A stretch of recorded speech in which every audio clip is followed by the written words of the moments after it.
Muy buenos días, somos estudiantes de la Universidad del Istmo de la asignatura de Biología del Comportamiento.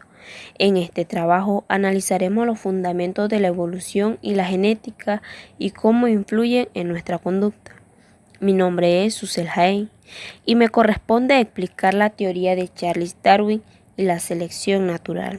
Conmigo me acompañan mis compañeras Carolina Castro, quien nos hablará sobre la genética y su influencia en el comportamiento, y Patricia de Gracia, que nos presentará las conclusiones y ejemplos prácticos de todo lo visto. La evolución es el proceso por el cual cambian las especies a lo largo de generaciones. Charles Darwin propuso que este cambio ocurre por selección natural.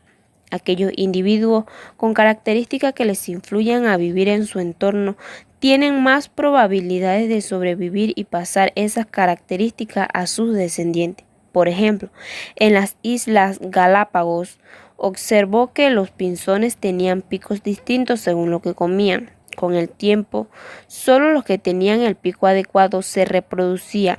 Es muy importante para nosotros, porque mucho de nuestro comportamiento, como la protección a la familia, la cooperación o el miedo ante el peligro, son rasgos que evolucionaron para ayudarnos a sobrevivir.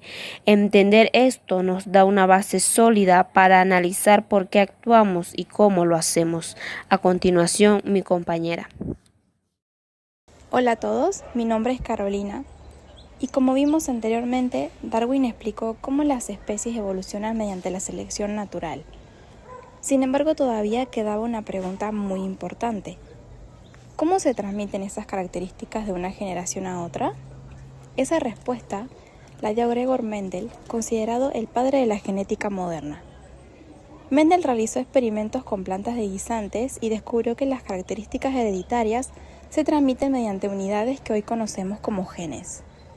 Gracias a sus investigaciones, formuló las leyes de la herencia, que son la base de la genética.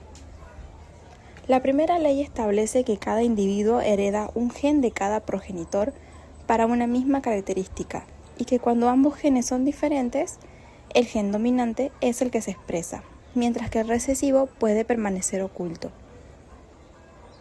La segunda ley explica que los genes de diferentes características se heredan de forma independiente, lo que genera una gran diversidad de combinaciones genéticas entre los descendientes. Un ejemplo sencillo es el color de las semillas de los guisantes que estudió Mendel.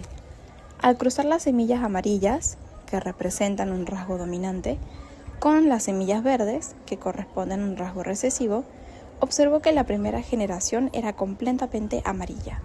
Sin embargo, en la siguiente generación reaparecieron las semillas verdes, demostrando que los rasgos recesivos no desaparecen, sino que pueden heredarse y manifestarse posteriormente.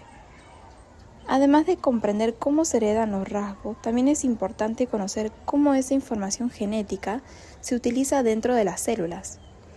Esto se explica mediante el dogma central de la biología, el cual establece que la información fluye desde el ADN hacia el ARN y finalmente hacia las proteínas.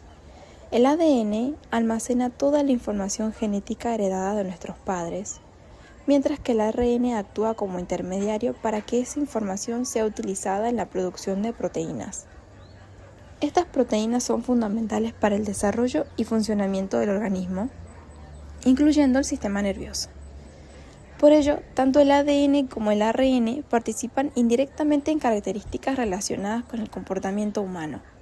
Sin embargo, los genes no actúan por sí solos, ya que la conducta también está influenciada por el ambiente y las experiencias de cada persona.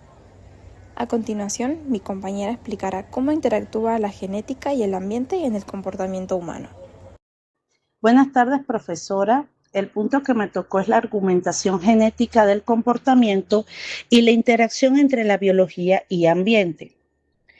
En este apartado buscamos unificar la sinergia de la genética del comportamiento a través de Darwin, Mendel y el dogma central, utilizándolos como base para comprender la interacción entre la biología y el ambiente. Las aportaciones de Charles Darwin nos ayudan a comprender que las emociones básicas como el miedo, la ira o la alegría son adaptaciones filogenéticas. Por su parte, Gregor Mendel sentó las bases de cómo se transmiten los rasgos biológicos mediante sus leyes de la herencia, explicando trastornos como la enfermedad de Huntington.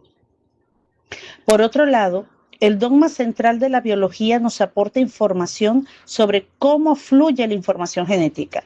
El ADN transcribe, el ARN traduce y las proteínas resultantes determinan la plasticidad neuronal, la densidad de receptores de dopamina o serotonina y la eficacia de la comunicación neuronal. En palabras más sencillas, esto nos ayuda a entender las diferencias en el comportamiento individual, el temperamento, la susceptibilidad al estrés, la impulsividad o la capacidad cognitiva. Finalmente, la epigenética moderna confirma que los factores ambientales influyen en la expresión genética sin alterar la secuencia del ADN. Como dato curioso, el entorno puede escribir notas al margen en nuestros genes al momento de procesar la información. Asimismo, a diferencia de otras especies, el ser humano desarrolló un segundo sistema de herencia, la cultura y el aprendizaje social. Esto permite que la conducta compleja se adapte rápidamente, demostrando que nuestra biología evolucionó precisamente para ser moldeada por el ambiente sociocultural. Muchas gracias.